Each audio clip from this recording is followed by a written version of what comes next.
time went on, and I really get into these quizzes. Like, y'all remember the quizzes like Cosmopolitan used to do, like back in the day? Like, I was that person. So I love quizzes. I've always been into quizzes. Like, I was be in Cosmo magazine taking all them quizzes like all the time, because it's really interesting to take a source that don't even know you. And you be like, ooh, that's me. Oh, yeah. Like, that's me. Like, I think you on something. I feel like you're talking about me. I feel like I just got read, but you know me. You did get read. So as I got into, like, my journey yourself, that's when I sent the link to the lady for the love style language. That shit just up. The love style. But wait, quiz. before you move on, It what's your partner's love language? Do you know? I think we talked about this. And I can't even remember. Because I remember my last partner. My last partner, hers was words of affirmation. This partner is a quality time person.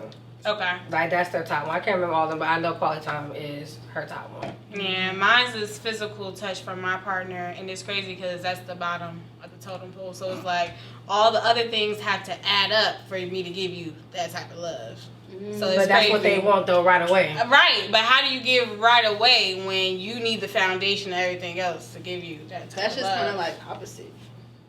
But that's why it's important for y'all to take the quiz and then talk to each other about that, because Yeah. you're like, so then he's like, well, how can I get to that? Because that's what I want. Right. How do we get to that? I'm 'Cause up that's here what I want. telling all these things How gotta we be gonna done. get to that? Did you say your partners? Yeah, I told you. His was Okay. the opposite of mine. Okay. All right. Forgot. But I think the other one I sent you guys was the love style, like how we love. And this quiz was deep. This quiz got really deep for us. Well, for me personally, because it talks about childhood and how childhood trauma plays into the way we love. And my number one is controller.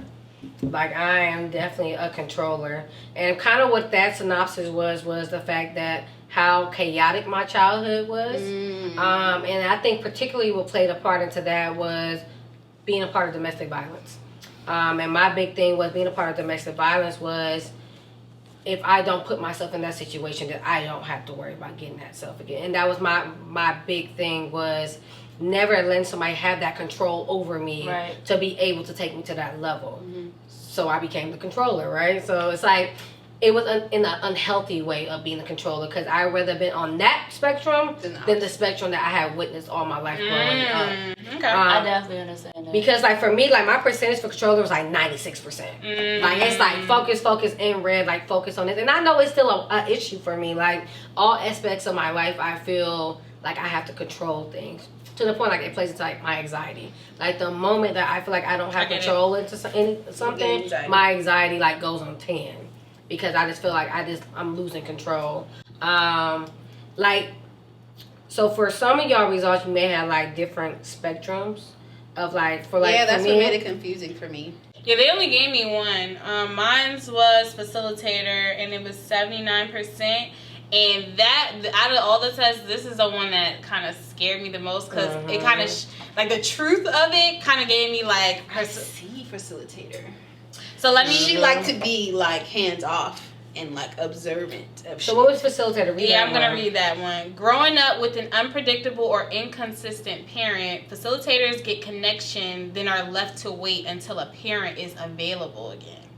So without consistent parental affection and attention, they develop feelings of abandonment. So without really even being abandoned. When I took it the first time you sent it, I got I got avoider and I got that. So controller was my first one, and facilitator was my second one. Facilitator for me, That shit- It seems like it's hand in hand. That okay. shit- it is hand in hand, because it goes with everything I went through. And it goes into the abandonment and feeling like you have to be self-reliant. But continue. All right. So I'm going to say that last statement again. So without consistent parental affection and attention, they develop feelings of abandonment. Like, I never knew that I felt abandoned. I'm just saying. So anyways, by the time the parent feels like giving again, their child is tired of waiting and too angry to receive. As adults, facilitators are on a quest to find the consistent love. That is definitely, that's why facilitator was number 2 for me. Controller's number 1, facilitator number 2. Because I noticed for me, when I don't feel like I'm getting that attention from somebody, I lead to disconnection. Like, I instantly disconnect from somebody. Instead of, like, talking about it, because I felt like growing up, talking never got me anywhere. And it never improved my situation. So the moment I felt like that abandonment from any, like, platonic or romantic connection, I instantly disconnect from it. Because I feel like disconnection is the best way to control it. That makes sense, Jay. You never put in these words before. So it's like for me, if I feel like I'm not getting that, because that's why I had to do all my for both of my parents. Like my father went to prison when I was 10, like, and then getting that abandonment from my mother, like it was just like that controlling and then like disconnection. Like, all right, this is not working for me, so let me go ahead and disconnect from this because this is not getting me anywhere. And that's been a big thing for me to work on because I don't want to automatically disconnect. I don't want to automatically disconnect. It's so second nature for me because of it. And like for real, like honestly, when I first took this quiz, it made me cry. Really? Because it really it brought like a lot of things to light for me. Like it was just like, wow, this stuff is really speaking to me. You found it? Not my results, but just the list. Yeah. Like, just the list. All right, let me. But it was really, but it really spoke to me, like, because it was like, wow, like everything I've been feeling, everything I've been going through was put into words with this quiz. Yeah, that's how I felt too. Like I put it, I'm like, wow, that makes sense why I react this way. That does make sense why I feel this way when people do this. Like it put things into words I have never seen before. Like it wasn't like, you know, reading your horoscopes and anything like that. It was like, very specific. It was deep, like very, it was deeper than that. Like, okay, everybody love reading their horoscopes. Like, oh yeah, that is me. I am gonna catch some luck in December. Maybe that new job is what they were talking about. But this hits on a way different level of perspective of your life. Like it really spoke to me. But finish yours, Asian. All right. So, as adults, facilitators are on a quest to find the consistent love they never received as children. Yeah, that's just crazy because you think that you received certain things, but you probably didn't. All right. So, anyways, they idolize their new relationships, y'all, but then get angry and disappointed when their ideal standards are not met. I'm sorry, but like, no, I know. This is it. Right. I don't know if you see my face, but This is it. Yeah. Like, it's crazy. So they idolize their new relationships, but then get angry and disappointed when their ideal standards are not met. The biggest complaints about facilitators are, I never know what mood I'm going to get, so I feel like I'm walking on eggshells, waiting for the facilitator's anger. I can never do anything right, and that sounds like my partner. I had my partner at the time take the quiz, and on here the interesting thing is because at the end of the episode I'm gonna post all these links, and I want you guys to take this and be like acknowledge and be aware of what's going on with yourself and with your partner and the people in your relationship with. And because the cool thing about this specific quiz, it has a core pattern.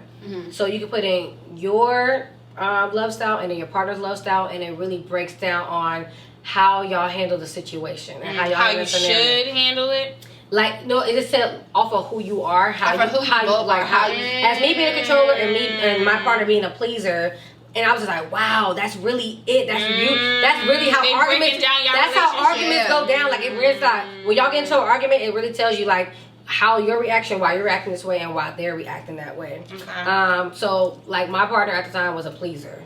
And like, it's weird because when you put that core pattern in, they said that's not even like a popular match for controller and pleaser to be together because it's like it's completely opposite. Like completely the opposite.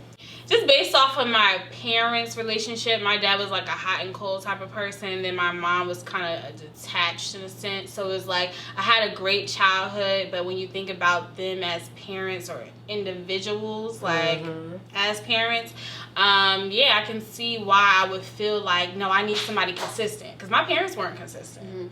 You know what I'm saying? So like putting that into the equation of looking at a partner, and literally my main thing is consistency. You need to be consistent, and I want that consistent love, and if I don't get it, I feel abandoned, I feel rejected, I feel all these negative feelings, and then it makes me upset and angry.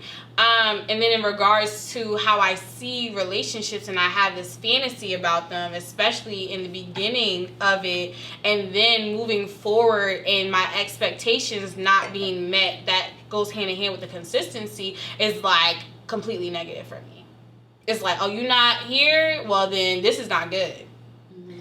I think your scenario is like the perfect scenario on why I like these quizzes, because I think people feel like in order for you to have childhood trauma or have affection, it has to be like you have to like something extreme, or you had to be like adopted, or you had to be in like the foster care system, or something extreme had to happen to you. But I love this quiz because it really shows you that little things really play into how you grow up. It even age you. Like, I think wholeheartedly you feel like, that you believe, like, you had a good childhood. And, like, in people's minds, sometimes it shows how people are okay with just being comfortable and not really knowing what's truly triggering them and what things you actually ignore about yourself because you're like, this is what I'm used to, this is what I'm used to feeling, without actually knowing what contributes to you doing that. Or you just feel like you healthy, like, you know what I'm saying? Like, if you had emotionally healthy. like you had a good upbringing, so really isn't, like, you like to evolve, but there's really nothing wrong with you per se and how you deal with relationships. But then when you see stuff like this, it's like, oh shoot, those are my reactions. Like,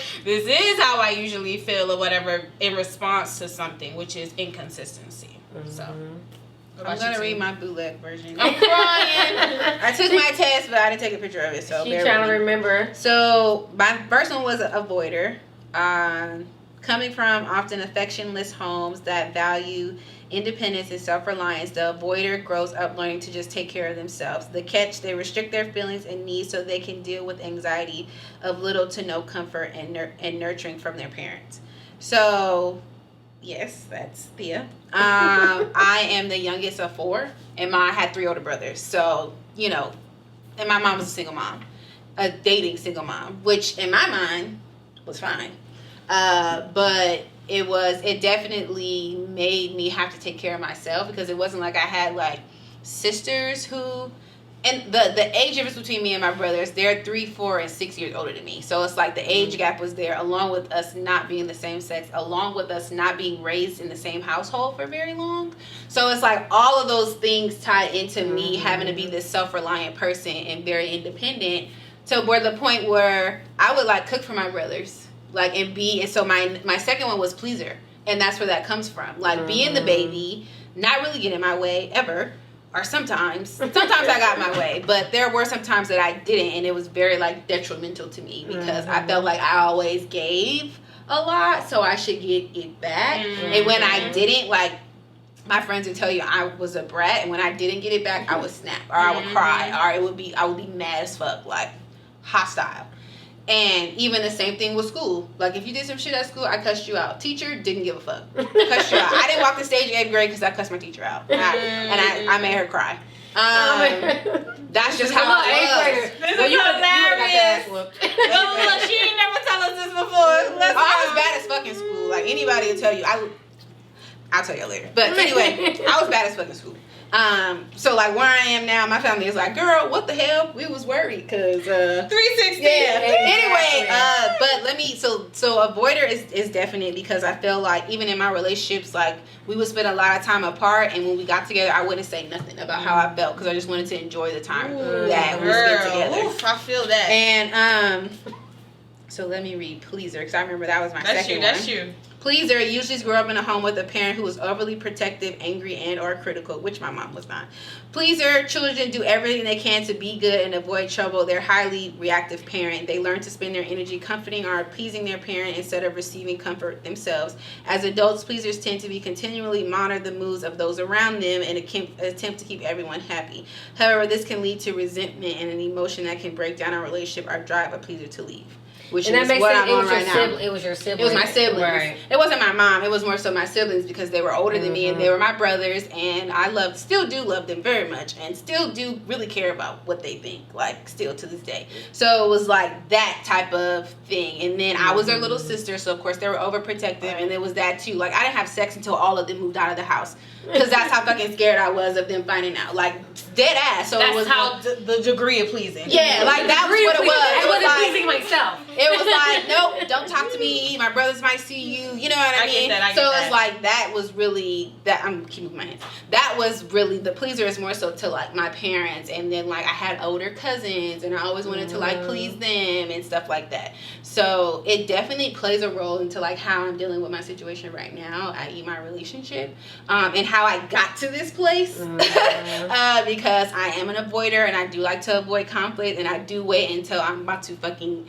scream until I say something, which of course is not healthy, and then pleaser go hand in hand. Yeah. So it's like I'm avoiding, but I also want to please. So it's at like the same time. where are you at? Nowhere. In between that. Exactly. I disappear at that point. And so I think that's the issue I'm having right now, where my love languages are changing, where I don't want to have to disappear. Like, I want somebody to give to me and care about me and tell me you care about me and actually mean that shit, instead of just me always pleasing you, doing things to abide by you, making sure that you are taken care of, but I'm not. Yeah. So at the end of the day, like, I'm on the back burner, and then I'm mad at myself that I fucking put myself there. Right, because it may not be y'all fault. Yeah, but it's like in some, and I can say in both my past 2 relationships since I've been out here, I've always put myself like, well, let me put my needs to the back burner, and I'll just do everything this person wants, and hopefully they'll stay. I think that the pleaser thing may change over time in that way, because I think because I'm aware. Yeah. Yeah, but I think it also, and I think people got to also understand, like, this don't just apply to romantic relationship. It applies to platonic. It applies to work. Like, it applies to a lot of different things. Because I know. Are you a pleaser outside of just relationships?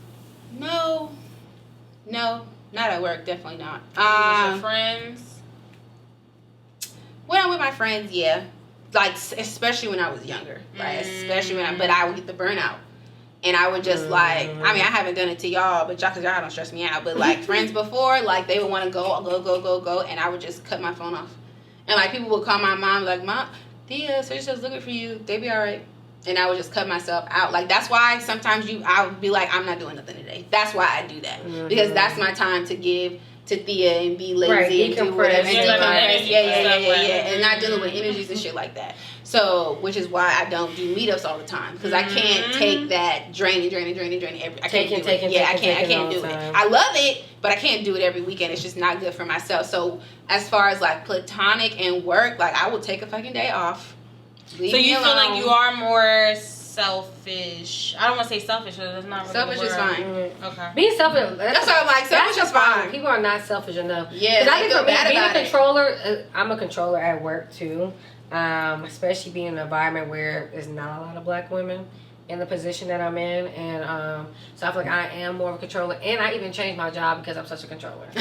Because the job I was in before was having me working with a lot of people, whereas and now I'm in charge of myself and I just do whatever I want for myself. Like, that's how much of a controller I am. How would a facilitator play a role within friendships and relationships? I mean, not relationships, friendships and like workplace. Like, what? Like, if y'all was to guess, like, what would you see happening? So I think what it is with work and maybe friendships is you don't have a certain expectation for how that's supposed to look. Well, you do, and maybe we just haven't gone out of what that looks like. But if it does go out of what that looks like, you don't like it. Like, you're just like, oh, you got me fucked up, blah, blah, blah, blah. All right, this makes sense.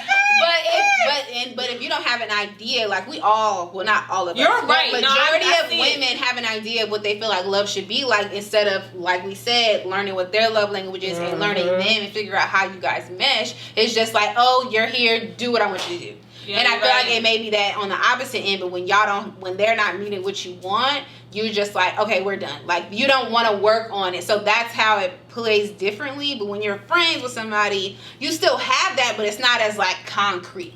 Right. Yeah, so I see it for myself now. Basically, at work, I kind of disconnect because it's like, y'all not really my people. Y'all not my people. Well, I'm just here for work. And then in regards to my friendships, that's why I be so picky. And if it's not something that's in the lane of what I feel like friendships are supposed to be, I'm like, oh, I can't mess with you. And that's it. Like, that's pretty much how it goes. Like, outside of that, I can be happy. It's just the fact that if I'm not getting the love that I feel like I deserve in those different places, and I'm like, I'm good. Growth is so beautiful. Like, it is. I be like, sometimes like, I'm growing. Like, that is. Heck no, it's been a beautiful journey, right? It's been a beautiful journey. I be like these mature responses. I be having like, I guess I like it. Adult I love it. But I don't like adult responsibilities. But yeah, no, y'all get the responsibility. That shit for the birds. But everything else I feel like is beautiful. I just love the act of progression and just knowing that I'm not the same person I was before, Right. and knowing that things can be done differently, Right. and there is different ways to do different things and learn it. Because as you evolve, you can become happier. Like, you know what I'm Yeah. saying? It's just attachment with joy because you're letting stuff go. You're setting those chains that you've been carrying within your life, like, through the journey, go, basically. Or that you feel like how you're supposed to be. Or Exactly. you finding yourself. Yeah, like basically. you're finding yourself and you're dropping those like, oh, I feel like love is supposed to look this way, Yeah. but you're not tying it to who you truly are because you are trying to fit yourself into a box. Mhm. And I think a part of growth is learning yourself and being okay with what that looks like. Mhm. Because like the gift thing, I didn't want to accept gifts because I feel like it's materialistic, but I Right. don't give a fuck. Right. I That's would be it. materialistic. I told my coworker today, I said, you inspire me to live my bougie life. He was like, thank you. So the last quiz I had y'all take was the 5 I like this languages one. of apology.